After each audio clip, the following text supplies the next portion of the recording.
नमस्कार। अपराधी, अफीम और आईएएस अफसर एक साथ पैदा करने वाला गाजीपुर हमेशा से पूर्वांचल के गैंगवार की धुरी रहा है। मीडिया रिपोर्ट की माने तो मुख्तार अंसारी पर हत्या, लूट, डकैती, अपहरण, रंगदारी, गैंगस्टर, एनएसए जैसे विभिन्न जघन्य के अपराधों के लगभग 65 से ज्यादा मुकदमे दर्ज हैं। इनमें पंजाब और एक दिल्ली में भी मुकदमे पंजीकृत हैं। बाकी मुकदमे यूपी में हैं। मुख्तार अंसारी इस समय बांदा जेल में बंद है। वहीं योगी सरकार मुख्तार अंसारी के साम्राज्य को खत्म करने में जुटी है। पत्रकार उत्पल पाठक कहते हैं 80 और 90 के दशक में अपने चरम पर रहा ब्रजेश सिंह और मुख्तार का ऐतिहासिक गैंगवार इसी गाजीपुर से शुरू हुआ था। दोआब की उपजाऊ जमीन पर बसा गाजीपुर खास शहर है। राजनीतिक तौर पर देखें तो 1 लाख से ज्यादा भूमिहार जनसंख्या वाले गाजीपुर को उत्तर प्रदेश में भूमिहारों के सबसे बड़े पॉकेट में से एक माना जाता है। यहां तक कि कुछ पुराने स्थानीय पत्रकार आम बोलचाल में गाजीपुर को भूमिहारों का वैटकिन भी कहते हैं। देश के सबसे पिछड़े इलाकों में आने वाला गाजीपुर में उद्योग के नाम पर कुछ खास नहीं है। अफीम का काम होता है और हॉकी खूब खेली जाती है।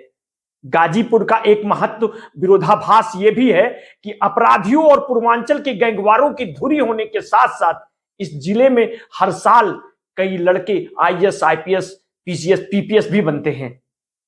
मुख्तार अंसारी और उनके परिवार का राजनीतिक प्रभाव गाजीपुर से लेकर मऊ, जौनपुर, बलिया और बनारस तक है। सिर्फ 8 से 10% मुसलमान आबादी वाले गाजीपुर में हमेशा से अंसारी परिवार और हिंदू वोट बैंक के आधार पर चुनाव जीतता रहा है। गाजीपुर के प्रथम राजनीतिक परिवार के तौर पर पहचाने जाने वाले अंसारी परिवार इस जिले से जुड़े अनेक विरोधाभासों के सिलसिले को जैसे आगे ही बढ़ाता ही है। मसलन पिछले तकरीबन 15 सालों से जेल में बंद मुख्तार अंसारी के दद्दा देश के आजादी के संघर्ष में गांधी जी का साथ देने वाले नेता के रूप में जाने जाते हैं और 1926-27 में कांग्रेस के अध्यक्ष रहे डॉक्टर मुख्तार अहमद अंसारी थे। मुख्तार अंसारी के नाना ब्रिगेडियर मोहम्मद उस्मान को 1947 की लड़ाई में शहादत के लिए महावीर चक्र से नवाजा गया था।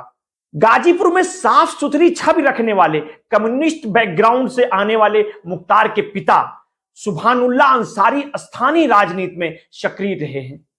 भारत के पूर्व राष्ट्रपति हामिद अंसारी रिश्ते में मुख्तार अंसारी के चाचा हैं। मुख्तार के बड़े भाई अफजाल अंसारी गाजीपुर की मोहम्मदाबाद विधानसभा से लगातार 5 बार मतलब 1985 से लेकर 1996 तक विधायक रह चुके हैं और 2004 में गाजीपुर से ही सांसद का चुनाव भी जीत चुके हैं। मुख्तार के दूसरे भाई सिबकतुल्ला अंसारी भी 2007 और 2012 के चुनाव में मोहम्मदाबाद से ही विधायक रह चुके हैं। मुख्तार अंसारी के 2 बेटे हैं। उनके बड़े बेटे अब्बास अंसारी शॉटगन शूटिंग के चैंपियन रह चुके हैं। वहीं 2017 के चुनाव में मऊ जिले के ही घोसी विधानसभा सीट से बसपा के टिकट पर अपना पहला चुनाव लड़ा था और 7,000 वोटों के अंतर से हार गए थे। मुख्तार के छोटे भाई उमर अंसारी भारत के बाहर पढ़ाई कर रहे हैं, लेकिन पिछले विधानसभा चुनाव में वो भी पहली बार राजनीति में उतरे। अपने पिता के पक्ष में मऊ के उनका चुनावी कैंपेन चलाया। ऐसे परिवार से आने वाले मुख्तार का आपराधिक मुकदमों से लदे माफिया नेता भी तब्दील होना गाजीपुर के अनेकों विरोधाभासों का एक विस्तार लगता है। 1985 से अंसारी परिवार के पास रही गाजीपुर की मोहम्मदाबाद विधानसभा सीट 17 साल बाद 2002 के चुनाव में उनसे बीजेपी के कृष्णा राय ने छीन ली थी, लेकिन वे विधायक के तौर पर अपना कार्यकाल पूरा नहीं कर सके। 3 साल बाद ही उनकी हत्या कर दी गई। पूर्वांचल में आग की तरह फैली इस हत्याकांड की खबर को मौकाए वारदात पर कवर करने वाले वरिष्ठ पत्रकार पवन सिंह बताते हैं वह एक कार्यक्रम का उद्घाटन करके लौट रहे थे कि तभी उनकी बुलेट प्रूफ टाटा सूमो गाड़ी को चारों तरफ से घेर कर आधाधुंध फायरिंग की गई। हमले के लिए स्पॉट ऐसे सड़क को चुना गया था जहां से गाड़ी दाएं बाएं मोड़ने का कोई स्कोप नहीं था। कृष्णानंद के साथ कुल 6 और लोग भी गाड़ी में सवार थे। AK-47 से तकरीबन 500 गोलियां चलाई गई थी।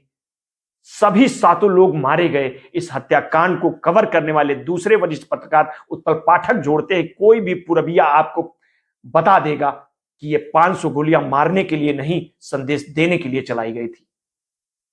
हत्यारे वर्चस्व का संदेश देना चाहते थे कि देखिए, आपके विधानसभा क्षेत्र में, आपकी जाति बाहुल इलाके में, आपके अपने गढ़ में, अपने तथाकथित सेफ जोन में घुसकर आपको मारा है। जानकारों के अनुसार गाजीपुर की अपनी पुरानी पारिवारिक सीट हार जाने के बाद मुख्तार अंसारी नाराज थे। कृष्णानंद हत्याकांड के वक्त में जेल में बंद होने के बावजूद मुख्तार अंसारी को इस हत्याकांड में नामजद किया गया था। इस हत्याकांड के एक और दूसरे प्रभाव के बारे में बताते हुए पवन जोड़ते हैं कि गाजीपुर से सांसद रहे, सरकार में मंत्री रहे मनोज सिन्हा की पूरी पॉलिटिक्स इसी हत्याकांड के बाद पुरजोर तरीके से खड़ी हुई। मनोज इस मामले में मुख्तार के खिलाफ गवाह हैं। कृष्णानंद भूमिहार थे और उनके सजाती सिन्हा ने उन्हें न्याय दिलाने के लिए बिना डरे संघर्ष करने वाले एकमात्र नेता होने का नाम पर वोट मांगा और चुनाव जीत गए। अफजाल ने अपना राजनीतिक करियर कम्युनिस्ट पार्टी से शुरू किया था, फिर समाजवादी पार्टी में गए। इसके बाद उन्होंने कौमी एकता दल के नाम से अपनी पार्टी का गठन किया। मुख्तार बसपा से शुरू करने के बाद निर्दलीय के तौर पर चुनाव लड़ा, फिर 2012 में पारिवारिक पार्टी कौमी एकता दल से खड़े हुए और 2017 में पार्टी से बसपा में विलय होने के साथ ही वो भी बसपा में शामिल हो गए। यहां यह दिलचस्प है कि कभी मुख्तार अंसारी को गरीबों का मसीहा बताने वाली बसपा सुप्रीमो ने अप्रैल 2010 में अंसारी भाइयों को अपराधों में शामिल बताते हुए बसपा से निकाल दिया था। 2017 के चुनाव से पहले उन्होंने अदालत में उन पर कोई दोष सिद्ध नहीं हुआ, यह कहते हुए अंसारी भाइयों को पार्टी की कौमी एकता दल का विलय कर लिया। 2019 के लोकसभा चुनाव के मद्देनजर पूरा अंसारी परिवार बसपा के गाजीपुर, बलिया, बनारस और जौनपुर बेल्ट में मजबूती दिलाने के लिए काम कर रहा था। जेल में बंद 58 वर्षीय छोटे भाई मुख्तार के बारे में बात करते हुए अफजाल कहते हैं, मुख्तार हमसे 10 साल छोटे हैं। स्कूल खत्म होने के बाद वे गाजीपुर के कॉलेज में पढ़ते थे। उस कॉलेज में राजपूत भूमिहारों का वर्चस्व था। वहीं इनकी दोस्ती साधु सिंह नाम के एक लड़के से हुई थी। उससे दोस्ती निभाने के चक्कर में ये उसकी निजी दुश्मनियों को में भी शामिल हो गए। मुख्तार के राजनीतिक प्रभाव के बारे में बात करते हुए जोड़ते हैं, मुख्तार मऊ के चुनाव लड़ते और जीतते आए हैं। राजनीतिक तौर पर हमसे बड़ी औकात है मुख्तार की। उनका ग्लैमर क्वोशेंट बड़ा है।